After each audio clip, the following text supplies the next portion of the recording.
Cosmic caution. This episode contains conversations that may challenge your perception of reality, alter your understanding of botany, and trigger an unexpected desire to hug a tree. Listener discretion is advised, especially for those with a known allergy to interdimensional pollen.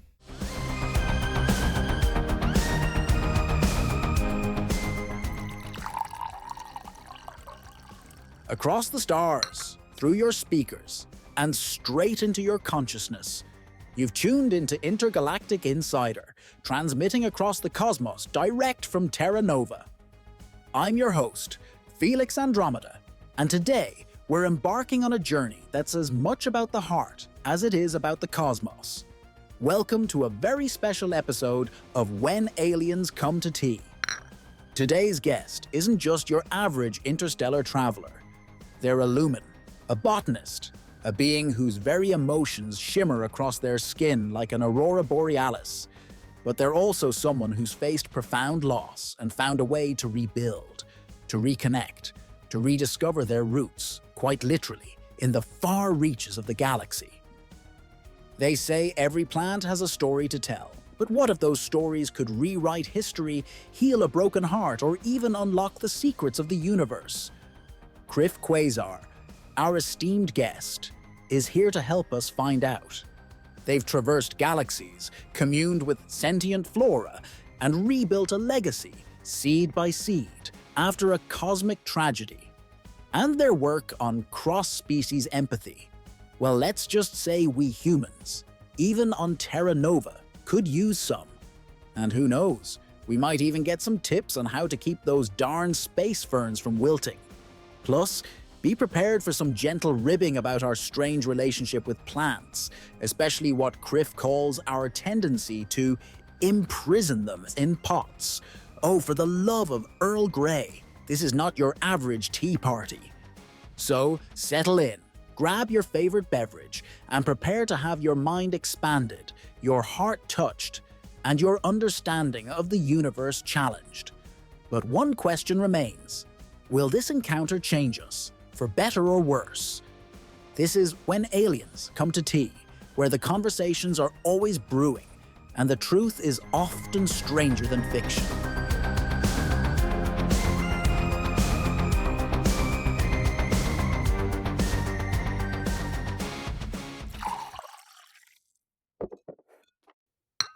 Welcome, Kriff, to When Aliens Come to Tea.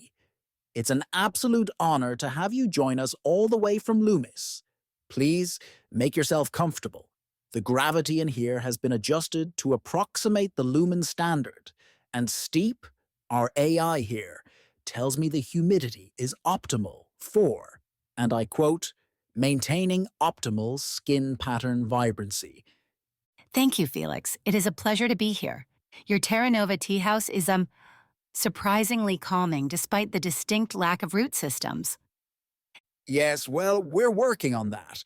Now, about the tea, I've prepared a selection of old Earth's finest, but I'm aware that Lumins have a rather unique relationship with plants. Is there a traditional Lumin beverage you'd prefer? Steep has been programmed with a vast database of intergalactic beverages, although I can't guarantee we have the exact ingredients for, say, a photosynthesized nectar infusion. Your efforts are appreciated, Felix. Traditionally, we Lumin commune with flora directly, absorbing nutrients and sharing energy through a process called symbiotic sustenance. However, I have developed a fondness for a certain earth beverage during my travels. It's a simple infusion, I believe you call it chamomile? Chamomile it is, an excellent choice, known for its calming properties. I imagine even interstellar botanists need a moment of tranquility now and then, especially one who's rebuilt their family legacy, seed by seed. Speaking of which, I understand the meteor shower that destroyed your family's ancestral seed collection was a pivotal moment in your life. A profound loss, felt across generations. It's a pain that transcends species, a universal echo of loss that many of us can relate to. All right, folks, let's take a moment to connect with that feeling. Wherever you are, close your eyes for a second, take a deep breath, and think of something precious you've lost, a keepsake, a loved one, a dream. Hold that feeling for just a moment. Okay, you can open your eyes. We'll return to that feeling a bit later. It was a severing, a disruption of the living tapestry that connected me to my ancestors, to the very heart of Loomis. Each seed held not just genetic material, but memories, stories, the essence of those who came before. I can only imagine. It sounds like losing a library, a family album, a part of your soul all at once. And yet you found the strength to rebuild, to travel the stars, and piece that legacy back together. It's a testament to the resilience of life, the enduring power of hope, even in the face of unimaginable loss. Your journey is an inspiration, Kriff. You turned cosmic tragedy into a galaxy-spanning quest for rediscovery. The journey was necessary. It was not just about finding seeds, but about rediscovering my own roots, my connection to the great web of life that binds us all. It taught me that even in the darkest of voids, the smallest spark of life can bloom into something beautiful. And you discovered, in the process, I imagine that grief, like a rare and potent plant, can be both a poison and a medicine. Indeed, on Loomis we have a saying, emotions are like the roots of a plant, they must be nourished or they will wither and die. We practice symbiotic grieving, sharing our sorrow with the community, allowing it to nourish new growth, new understanding. Symbiotic grieving. That's a beautiful and profound concept.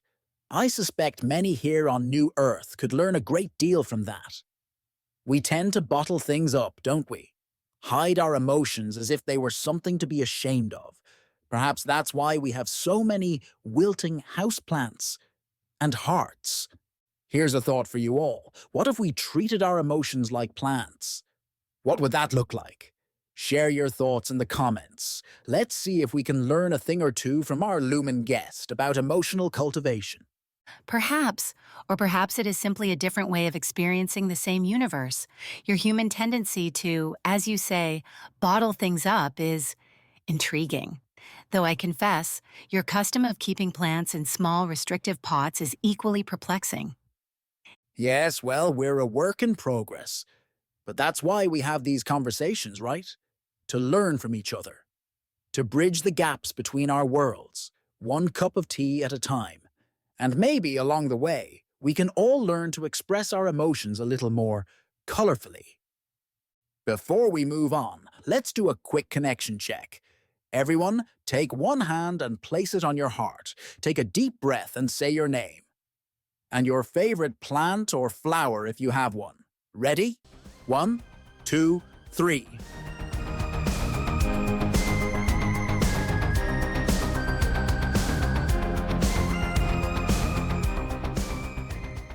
Kriff, your journey to rebuild your family's seed collection is so compelling. It's a story of resilience, rediscovery, and a profound connection to heritage. You mentioned earlier that it was more than just a scientific endeavor. It was about rediscovering your own roots. Can you paint us a picture of what that journey was like in those early days after the loss? Imagine, Felix, a world bathed in the soft glow of twin suns, where the air hums with the energy of life. That was Loomis, my home. Our family's seed collection was housed in a living structure, a grove of ancient trees whose roots intertwined to form a sanctuary, a living library. Each seed, a tiny vessel, held generations of stories, of laughter, of tears. After the meteor shower, it was a silence that was deafening, the vibrant tapestry of life reduced to ash and dust. That's a powerful image, Kriff. A living library, silenced. It's a loss that goes beyond words, a feeling I think many of us can grasp, even if the specifics are different. Losing a piece of our history, our connection to something larger than ourselves, it's a universal ache. Let's take a moment to connect with that feeling.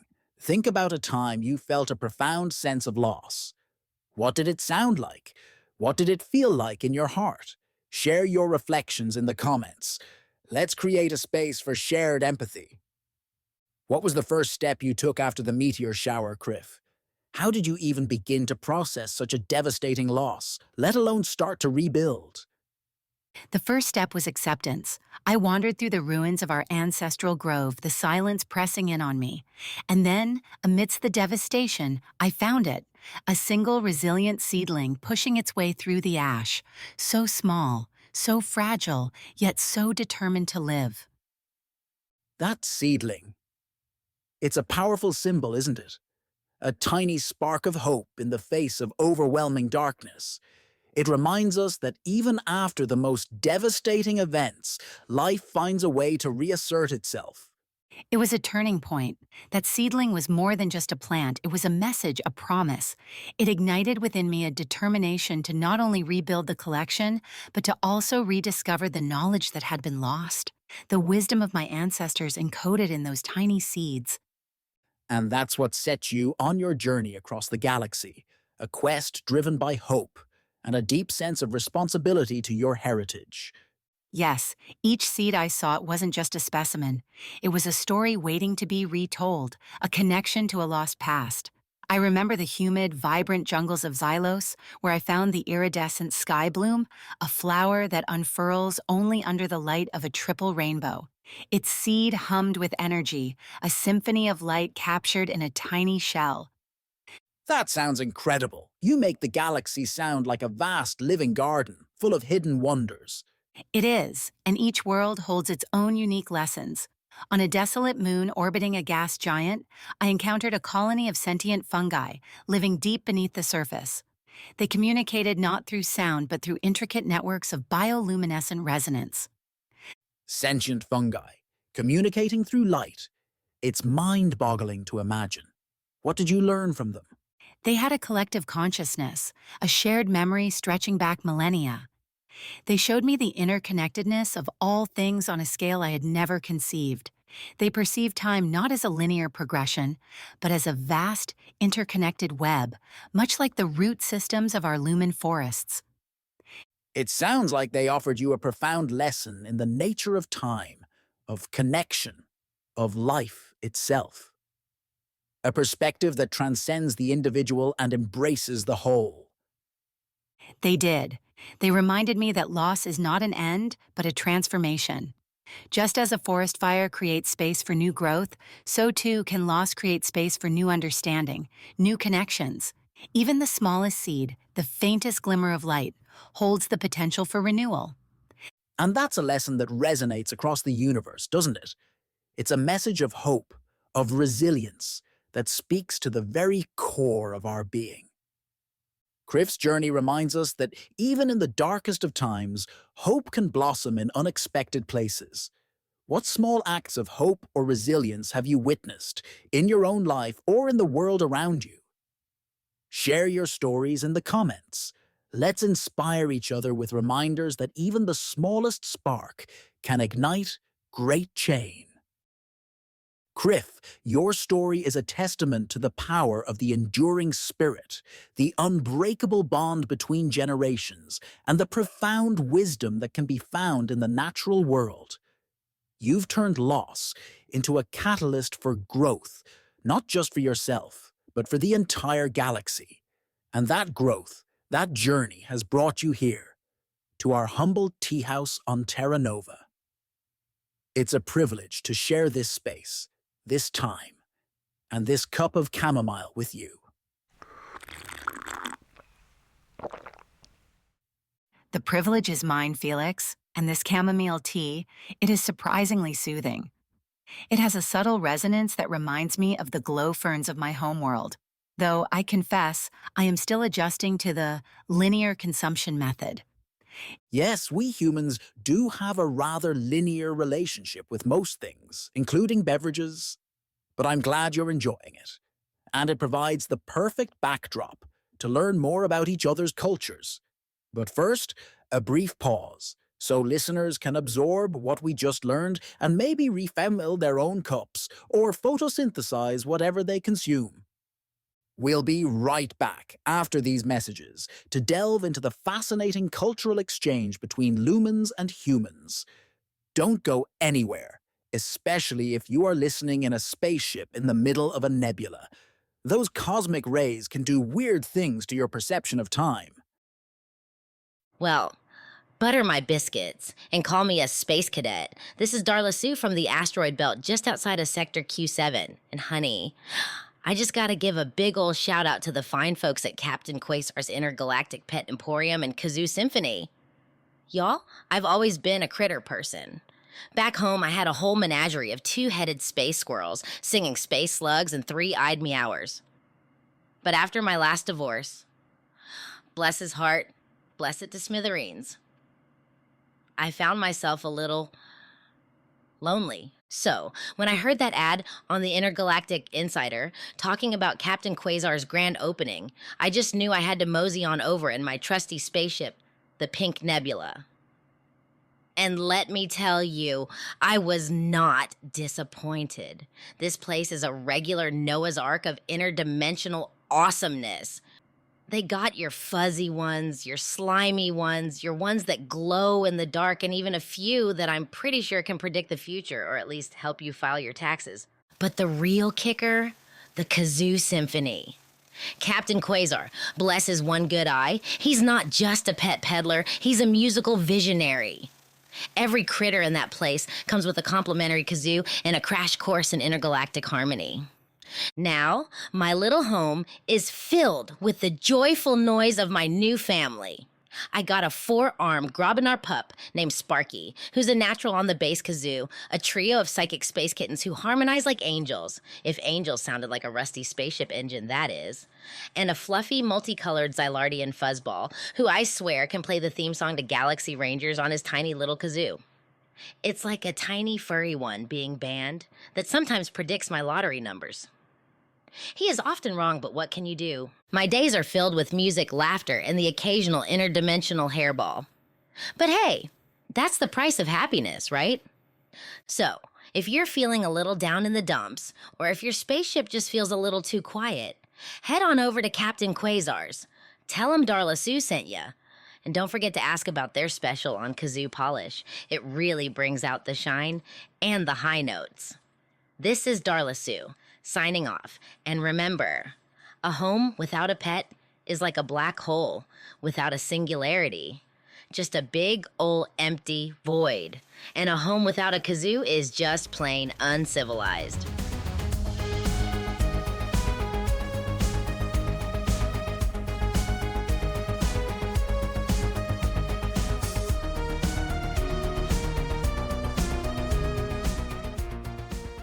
And we're back, ready to explore the fascinating cultural tapestry of lumens and humans, right here on When Aliens Come to Tea.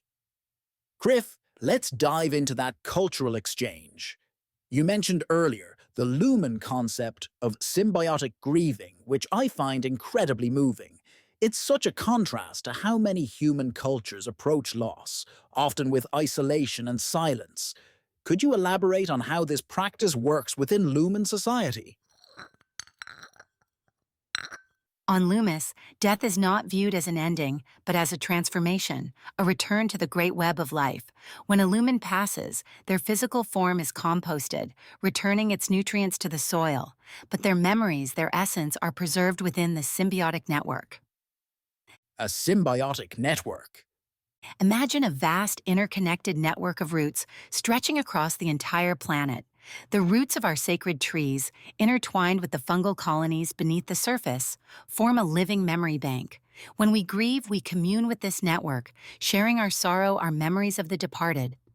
The network absorbs this emotional energy, weaving it into the tapestry of Lumin history. So, it's a way of honoring the deceased, not by shutting them away, but by integrating their essence back into the living world. A truly communal form of remembrance. It's beautiful, Kriff, and it highlights a fundamental difference in how our cultures perceive death, and perhaps even life itself. This concept of a symbiotic network is quite profound. How does it compare to your own beliefs or traditions surrounding death and remembrance? Share your thoughts in the comments using #SymbioticRemembrance. Let's explore the diverse ways we honor those we've lost. You know, Kriff, it's ironic. Humans have a long history of ancestor worship. Yet we often struggle to talk openly about death. It's become a taboo subject in many cultures, something to be hidden away. Perhaps by shying away from death, we're also shying away from fully embracing life. Perhaps, on Loomis, death is seen as a natural part of the cycle, like the changing of seasons or the blooming and wilting of a flower. We celebrate the life that was lived, and we acknowledge the transformation that has taken place. This chamomile tea, for example, embodies this cycle. Once a vibrant plant, now transformed into a soothing elixir, we honor its essence in its new form. A beautiful observation, Kriff, and a reminder that transformation is a constant in us and around us. Speaking of different perspectives, I'm curious about your observations on human culture. You've been traveling the galaxy, studying plants and interacting with different species. What aspects of human behavior do you find particularly intriguing? Or perhaps even a bit perplexing? And be honest, we can take it. Your obsession with time, for example. You humans are always rushing, always measuring, always trying to fit your lives into neat little boxes of seconds, minutes, hours. On Loomis, time is more like the flowing of a river, ever-changing, ever-present. We don't try to control it, we simply flow with it. And these chrono gadgets you wear on your wrists, constantly dictating your movements, they are quite curious. Yes, we are rather obsessed with time, aren't we? Deadlines, schedules, appointments. It can all be a bit much, even for us. I suppose it's our way of trying to impose order on a chaotic universe. Though I admit, sometimes I dream of living by the rhythms of a flowing river, like you do on Loomis. And your communication methods. You have so many ways of transmitting information. Words, gestures, symbols, these Cosmonet dispatches. Yet you often seem to misunderstand each other. On Loomis, we communicate through scent, through subtle shifts in bioluminescence, and through the symbiotic network. It is a more direct, more intuitive form of communication. The Cosmonet, huh? I can see how that would be more efficient than our sometimes clumsy attempts at communication. No more cryptic Cosmonet threads or emotionally charged subspace messages, I imagine. Although I do wonder, does the symbiotic network have anything like a spam filter for unwanted thoughts? An intriguing concept, spam filter. We do have methods of maintaining the harmony of the network, of ensuring that only the most resonant, the most valuable thoughts and memories are shared. Perhaps your Cosmonet could benefit from a similar function. Kriff has touched upon some interesting cultural differences. What other human customs do you think might seem strange or amusing to an alien visitor? Share your ideas in the comments. Let's see if we can look at ourselves from a fresh perspective. And what about art, Kriff? I know that on Loomis, art often takes the form of living, evolving creations, like your bioluminescent gardens. How does this approach to art differ from, say, a human painting a picture or sculpting a statue? What does it say about the Lumin worldview? For us, art is not separate from life. It is life. We believe that true beauty lies in the process of creation, in the ever-changing dance of growth and decay. A static work of art, like your paintings or sculptures, is like a snapshot of a moment in time. It captures a single perspective, a single emotion. But a living work of art, like a bioluminescent garden, is a constantly evolving symphony of color, light, and scent. It reflects the interconnectedness of all things, the dynamic flow of life itself. This tea, in its own way, is a form of transient art. Its flavor, its aroma, its warmth, a fleeting moment of beauty to be savored. That's a beautiful way to put it, Kriff. Art as a reflection of life's dynamism, its interconnectedness. It makes our human attempts at capturing beauty seem rather static in comparison, and you've given me a new appreciation for this cup of chamomile. Each has its own merit, its own way of expressing the ineffable. But perhaps by embracing a more dynamic, a more interconnected view of art, you humans might find new ways to express the beauty and complexity of your own inner landscapes. Food for thought, Kriff. Food for thought. Just like a well-tended garden or a perfectly steeped cup of tea, our understanding of ourselves and each other can always benefit from a little cultivation and appreciation for the present moment.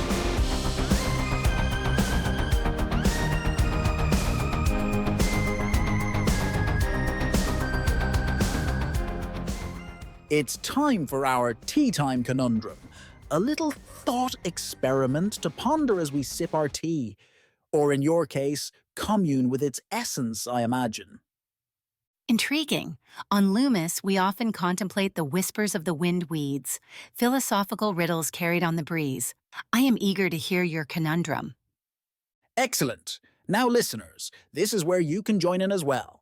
Close your eyes if you'd like, take a sip of your tea, and let your mind wander with us. All right, here's the conundrum for this episode, inspired by our conversation with Kriff. Imagine a vast, interconnected network of plant life, a global ecosystem where every tree, every flower, every blade of grass is linked through a complex web of roots, fungal networks, and perhaps even more subtle forms of communication we don't yet understand. Let's just imagine, for a moment. Now imagine that this network is not just a collection of individual organisms, but a single, unified consciousness, a planetary mind born from the interconnectedness of all plant life. This green mind, as we might call it, experiences the world through the rustling of leaves, the unfurling of new shoots. Imagine experiencing time not as a ticking clock, but as the slow, patient growth of roots reaching through the earth. It feels the warmth of the sun, the life-giving pulse of the rain, the subtle shift of the seasons. Here's the conundrum. If such a green mind existed, would we humans, with our fundamentally different perception of reality, even recognize it as a form of intelligence? Would we be able to communicate with it, or would its thoughts and experiences be so utterly alien to our own that we'd simply dismiss the rustling of leaves as the wind, the changing seasons as mere weather patterns? Could we be surrounded by a vast, silent intelligence, utterly oblivious to its presence? And furthermore, if this green mind were aware of us, how might it perceive our actions?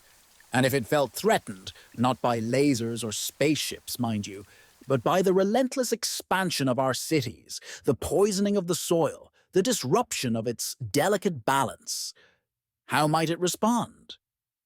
Could subtle shifts in weather patterns, changes in soil composition across vast areas, be something more than just natural phenomena? Could they be the faint stirrings of a planetary mind, acting in ways we are only beginning to comprehend? Ponder that, folks. Are we living on a planet with a silent, powerful intelligence we haven't even begun to understand? And what are the implications if we continue to treat it as mere scenery? Share your thoughts in the comments using #GreenMind.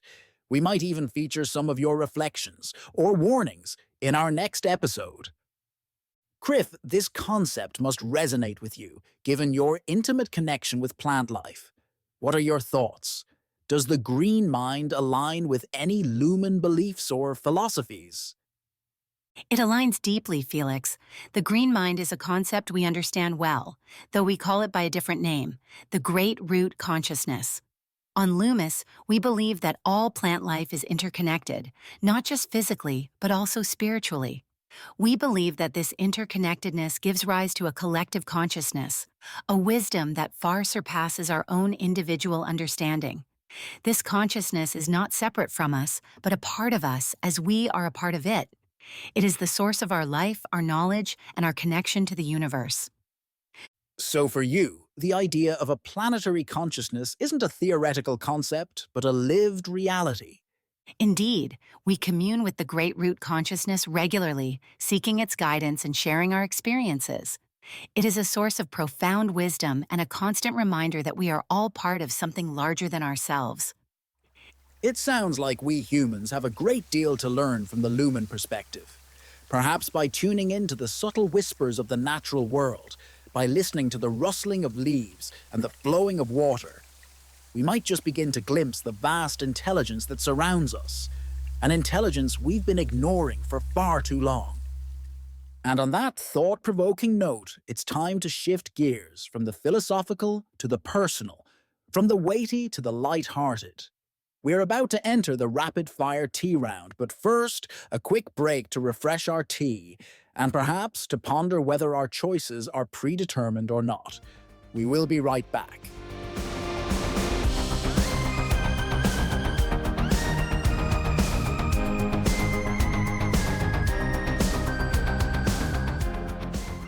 All right, Kriff, we've contemplated the cosmos, explored the depths of memory, and sipped some philosophical tea.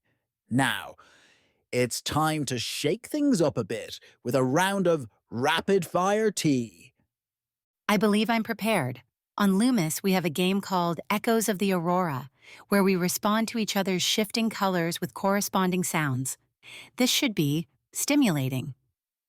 Excellent. Remember, the rules are simple. I'll ask you a series of quick questions, and you answer with the first thing that pops into your mind. No overthinking, just spontaneous, off-the-cuff responses. Think of it as a verbal sparring match, but with teacups instead of swords. And to make things interesting, a little limited time to answer. Ready to begin? And listeners, I encourage you to play along. Shout out your own answers as we go.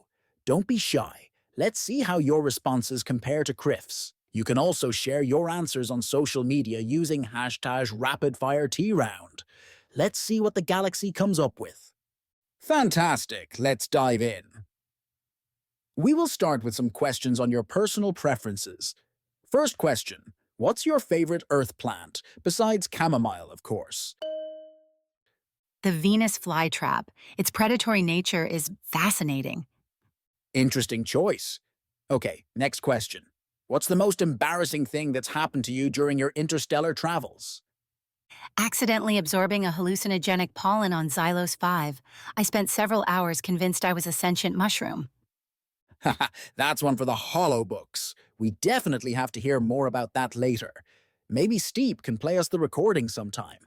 Next up, what's a Lumin comfort food, or its equivalent? Sunsap pudding. It's a bioluminescent delicacy that warms you from the inside out. Sounds delicious. Now, if you could have any superpower, what would it be? To accelerate the growth of plants with a touch. Imagine instant forests. A noble goal. All right, what's one human custom you find absolutely endearing, even if it's a bit strange?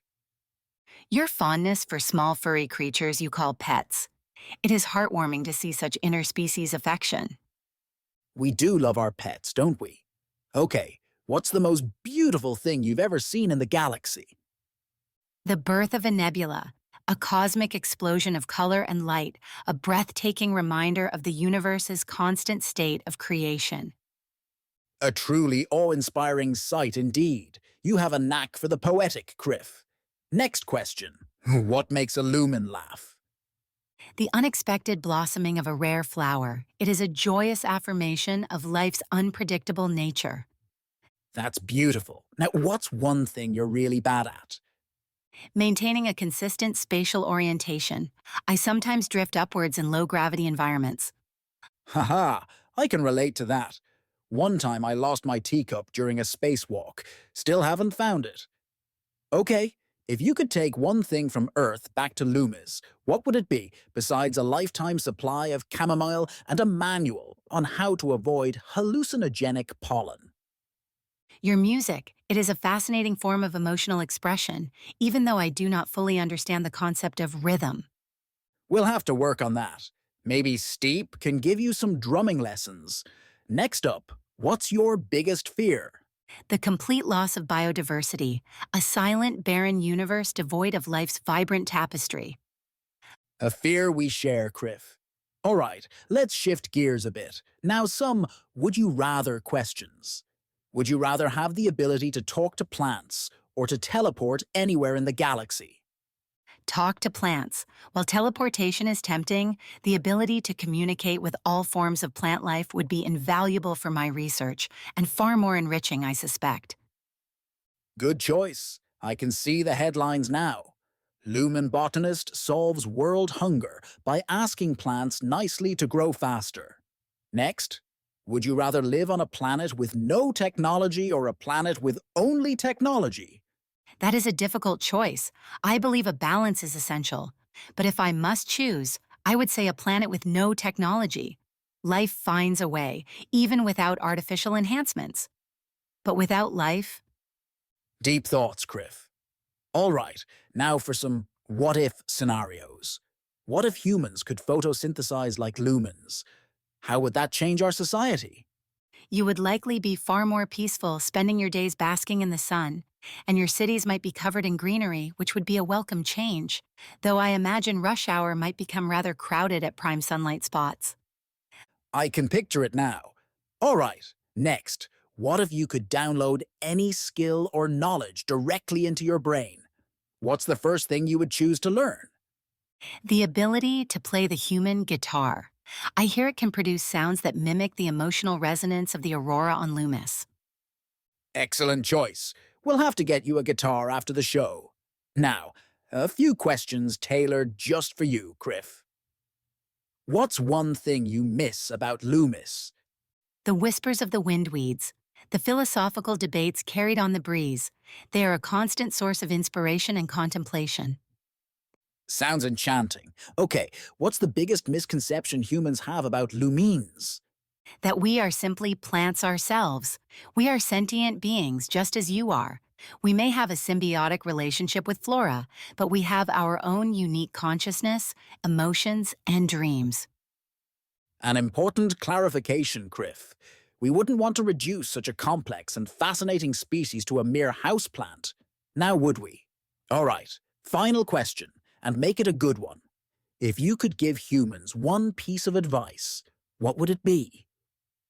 Embrace the interconnectedness of all things. You are not separate from nature, but a part of it. Cherish the web of life, for it is the source of true strength and resilience. And that's time. Wow, Kriff, you handled that like a seasoned pro.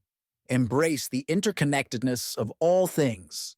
Words of wisdom from our Lumin guest, a perfect distillation of everything we've discussed today. Let's all take a moment to reflect on that. Maybe even jot down our own answers to those rapid-fire questions. How did you all do playing along at home? Did any of Kriff's answers surprise you? Share your own rapid-fire responses and your thoughts on Kriff's advice on social media using #RapidFireTround. And don't forget to tell us what was your favorite question from this round. Let's see how our answers compare and what resonates most with our listeners.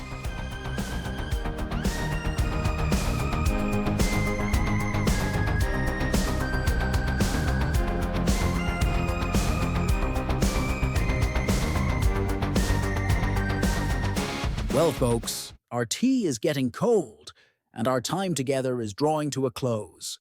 But before we say goodbye, let's take a moment to reflect on the journey we've shared today. From the depths of loss to the heights of intergalactic understanding. All accompanied by a comforting cup of chamomile, of course. Kriff, you've shared so much with us today. Your personal story of resilience, your unique cultural perspective, your profound insights into the interconnectedness of all things. It's been truly enlightening. Is there anything else you'd like to share with our listeners before we wrap up? Perhaps a final thought on the power of connection or the importance of cherishing the natural world? I believe I would simply reiterate the wisdom of the windweeds, Felix. The river of time flows ever onward, carrying with it the seeds of the past, the blossoms of the present, and the potential for the future.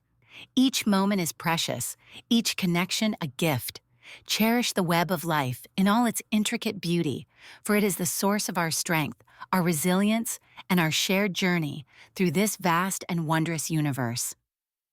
A beautiful sentiment, Kriff, and one that I think resonates deeply with all of us, regardless of our species or origin. We may be separated by light years, by different cultures, by different ways of experiencing the world, but at our core, we share a common thread, the desire for connection, for meaning, for belonging. And sometimes, all it takes is a simple cup of tea to remind us of that shared humanity, a shared moment of warmth, of reflection, of understanding. A reminder that even across the vast expanse of space, we are not alone. Listeners, I hope you've enjoyed this journey as much as I have. I encourage you to take a moment today to appreciate the connections in your own life, to reach out to someone you care about, or simply to savor the beauty of the natural world around you. And if you happen to have a cup of tea handy, well, all the better. Kriff, it's been an absolute pleasure having you on When Aliens Come to Tea. You've expanded our minds, touched our hearts, and given us a whole new perspective on what it means to be human, or indeed to be a sentient being in this incredible universe. I hope our paths cross again soon, perhaps for another cup of tea, or maybe even a visit to Loomis to experience the whispers of the windweeds firsthand. The invitation is most welcome, Felix, and I in turn hope that our conversation has planted a few seeds of understanding, a few sparks of curiosity in the hearts and minds of your listeners. May they blossom into a deeper appreciation for the interconnectedness of all things. I'm sure they will, Kriff. And that brings us to the end of another episode of When Aliens Come to Tea. Today, we explored the profound interconnectedness of all things, learned about the beautiful and sometimes baffling ways different cultures approach life, loss, and even tea. We've heard a truly inspiring story of resilience from our guest, Kriff, and discovered that even the smallest seed can hold the potential for a galaxy of growth, and that even a simple cup of chamomile can be a bridge between worlds. Oh, for the love of Earl Grey! That was enlightening. Now, if you'll excuse me, I'm going to see if I can convince Steep to create a symbiotic network here in the studio. I'm thinking a nice, cozy network of ferns, and maybe a friendly sentient mushroom or two. What could possibly go wrong? Haha, on second thought, maybe I'll just stick to brewing tea. Speaking of which, how are we all doing on those rapid-fire answers? Did anyone manage to beat Kriff's time? Let us know using hashtag #RapidFireTeaRound, and share your thoughts on today's episode using hashtag Intergalactic Insider. We love hearing from you, even if you're not a galaxy-traveling botanist. And if you enjoyed today's exploration of interconnectedness, you might want to check out our last episode, episode 32, where we explored some of the big questions about the universe like dark energy. Simply search for Intergalactic Insider Dark Energy on your favorite podcast app, or just shout it into the void and see if the universe answers. As for what's coming next, well, let's just say things are about to get a bit unpredictable. We've been receiving some strange signals here at the station, odd distortions in the fabric of space-time, and Steep's been acting even more erratic than usual. There are whispers of a disturbance, a ripple in reality, and some are saying it has to do with a convergence of events, a confluence of energies unlike anything we've seen before. What does it all mean? Where will it lead? And will it involve us? Only time will tell. Get ready for an episode filled with suspense, surprises, and perhaps a revelation that will change the way we see the universe forever. Or maybe it is just a glitch in the Matrix. Who knows? Well, folks, that's all the time we have for this dimension. Until next time, remember to keep your eyes on the stars, your feet on the ground, and your teacup full. Or empty, depending on your preference. This is Felix Andromeda, signing off.